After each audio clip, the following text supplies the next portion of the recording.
Aki-Bake, bagaimana kabar kamu malam ini? Semoga aja baik-baik aja ya. Nah, pada kesempatan kali ini, Akiba Nation mengadakan first live interview dengan siapa? Yaitu tak lain dan tak bukan Tokyo Live. Nah, this agenda supported by Dinsom Festival. Nah, buat Akibaca dan Aki-Bake yang pengen nanya-nanya seputar Tokyo Live, kamu bisa nih tulis aja komennya di bawah, nanti bakal kita bacain ya. Nah, Tokyo Live, gimana kabarnya malam ini? Baik. Cukup baik. Karena Lu udah kenal? Ya, coba dong perkenalkan diri kalian di Akibaca sama Aki-Bake secara. gue Stefan, gue main suling. Gua Alex, gua pembubuhan. Main bass. Aduh. Mbaknya? Oh, saya sendiri Iis. Oh, itu Is. Halo Is. Iya. Oh, bisa kita mulai ya? Boleh Oke aja. nih, gimana nih? Kan ini namanya band itu Tokyo Live. Apa sih makna dari Tokyo Live itu sendiri? Coba. Siapa? Oh gua. Jadi sebenarnya sih kalau secara khusus Tokyo Live itu gak ada artinya ya. Kedengarannya maksudnya enak aja. Jadi kita pas lagi nama Tokyo Live asik gitu. Cuma kalau kita mungkin ya menggali sedikit lah gitu. Pokoknya Tokyo Live itu maknanya ringan buat kita. Kita tuh pengen memberikan sesuatu yang enak aja, catchy buat kalian. Gitu. Gitu ya. Nah, terus kenapa, kapan, dan bagaimana nih terciptanya Tokyo Live ini? Apa karena kalian ini suka sama band-band Jepang atau gimana gitu?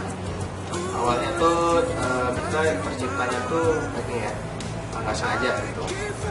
Terus ada teman-teman dari senior kita lah ya. Ya teman-teman band kita juga gitu, lingkungan kita. Terus kita bosen sama band kita yang biasanya gitu kan. Dulu gue sama Alex tuh mainnya rock gitu, terus ada lagi lah teman-teman yang lain mainnya yang lain juga. Terus kita pengen bikin satu yang baru gitu. Ya udah kita coba deh gitu. Nah kebetulan waktu itu event yang dekat itu adalah event Jepangan ya. Iya, Pakuan. Ya di Bogor juga gitu. Sebut merek. Udah gitu. Udah gitu ya udah kita bikin bandnya, kita latihan dulu. Awalnya namanya belum ada gitu. Terus pas mau regis kan, namanya apa ya? Yaudahlah Tokyo Live aja. Tokyo Live. Itu cerita asli begitu. Iya. Gitu ya. Kan, jadi bukan Tokyo Live ini karena suka Jepang itu? Sebenarnya kalau dibilang suka Jepang sih ya, saya sama Stefan suka anime, suka baca manga juga. Cuma kalau musik kita luas banget. Ya, emang kebetulan waktu Tokyo Live ini ya ada beberapa band-band indie Jepang yang boleh ini untuk jadi ini kita lah, untuk jadi acuan kita gitu. Nah gini nih ya, kan Tokyo Live itu awalnya tuh bertiga. Nah kenapa sekali ini hanya tinggal berdua aja? Apa sih alasannya? Gimana bang? Lu jangan saya kasih. Nah jadi ceritanya gini, karena kita itu pengen lebih dikenal, jadi kita buat aja kan. Jangan lu enggak. Nah jadi cerita aslinya nih, cerita asli malah cerita yang di ini nih, cerita di Aslinya aja. Iya udah aslinya. Jadi awalnya memang kita bertiga, nah, terus di tengah perjalanan ternyata salah satu member dari kita itu kena insiden lah gitu. Jadi dia kena kecelakaan gitu, dan akhirnya membuat dia itu nggak bisa main untuk sementara waktu. Nah, ternyata the show must go on, kita jalan berdua, dan dia memutuskan untuk ya udah, kalian lebih baik jalan aja. Oh ya udah, akhirnya berhubung kita juga susah ya cari orang baru, bukan susah sih, maksudnya pemikirannya kan nggak sama gitu kan. Ya udah daripada musiknya berubah, apanya nambah lagi, lama lagi gitu. Ya udah, akhirnya kita putusin buat berdua aja. Oh gitu, tapi masih tetap keep in touch. Keep in touch, silaturahmi mah ya. Oh gitu nih. Nah sekarang album terbaru kalian itu kan judulnya Avenue ya? Betul. Nah Avenue itu artinya apa sih? Ceritakan bagaimana di balik pembuatan albumnya, makna dari Avenue sendiri, lagu-lagunya kayak gimana gitu. Saya buat. Ya, Udah proses. Iya. Nah, jadi kalau proses buatan album Avenue sendiri ini adalah album sangat unik. Maksudnya unik adalah sejauh ini Tokyo Live udah punya satu mini album dan satu full album. Full album itu Avenue. Kita juga punya mini album yang namanya Hello, itu keluar tahun 2013. Kalau album yang pertama mini album itu dikerjainnya bisa dibilang benar-benar do it yourself ya. Jadi rekamannya di rumah, pakai laptop lagi. pakai laptop, kita masukin materi, kelar gitu. Sementara venue ini kita dibantu. Jadi ada seorang gitaris asal Bogor, dia cukup extrovert ya kan. Ada seorang gitaris namanya Aryadi. Dia nawarin diri untuk ngebantuin kita. Yaudah guys, kita bikin album bareng. Terus ini pertama kalinya kita dibantu oleh musisi yang profesional lah kan. Makanya dan buat album ini berbeda dengan mini album. Kalau album ini benar-benar semuanya direkam itu di studio yang proper, nggak pakai laptop lagi.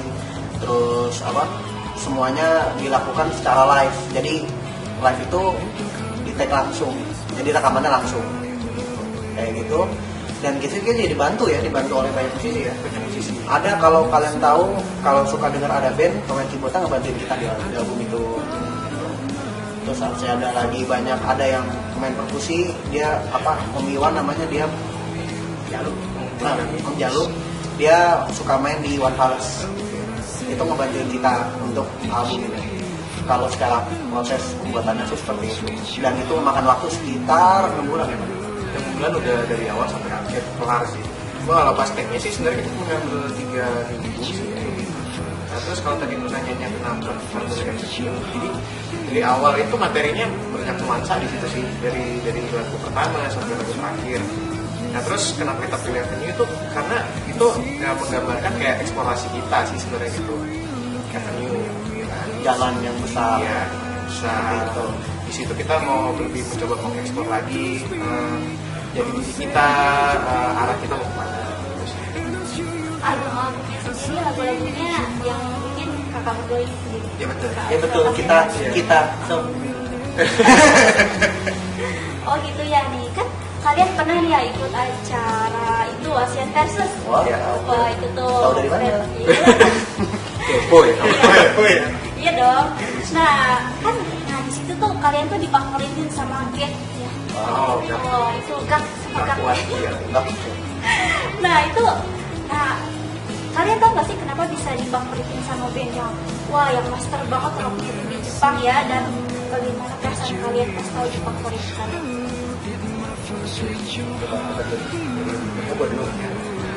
Kalau alasannya kenapa, tapi mungkin gue dan Stefan punya alasan berbeda.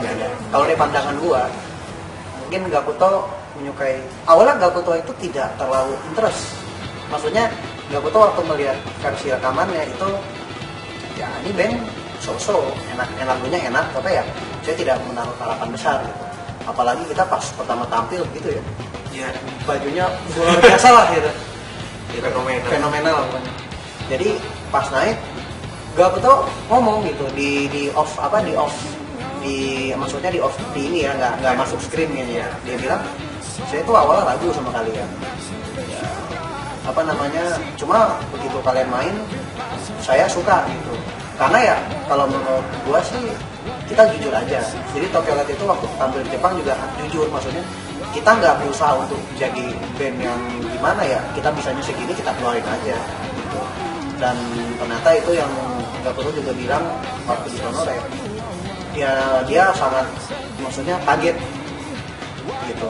Dia sangat kaget dan dia bilang bahwa dia malah bilang kayak kita lebih dewasa dari ini ya, musiknya terlalu dewasa menurut dia gitu. Kalau maksudnya mendengar Gakuto sampai akhir seperti sih, kita pertama kaget ya gitu, karena kan kita semua tahu Gakuto itu sosok yang inilah disegani gitu kan, apalagi diantara penggemarnya juga gitu. Makanya mendengar dia ngomong seperti itu, wow, luar biasa. Dan Gakuto juga sangat kritis padahal. Iya. Dia detail. Dia sebelum performance kita tuh nggak pernah senyum. Jadi bener-bener, Mas Anang lah. Iya Mas Anang lah. Nggak suka. Ini biar ganteng. Iya biar ganteng ya. Iya dia. Pokoknya waktu kita naik udah takut, aduh ini Gakuto gimana nih dihabisin. Ternyata dia seneng ya, puji Tuhan. Sebenarnya kalau gue sendiri lebih ngeri sama lalahan sih. Oh iya. Iya. Karena dia Iya, susah. Iya, tapi kalau ya Gakuto ya kita senang sih. Setuju sama Mas Alex tadi. Thank you Pak. Ya teman gua. Ya, rekening ya. Ya jadi gue setuju. Jadi Gakuto itu sebenarnya waktu pas ngeliat kita sebenarnya yang pandangannya gini. Ini orang itu amat gitu.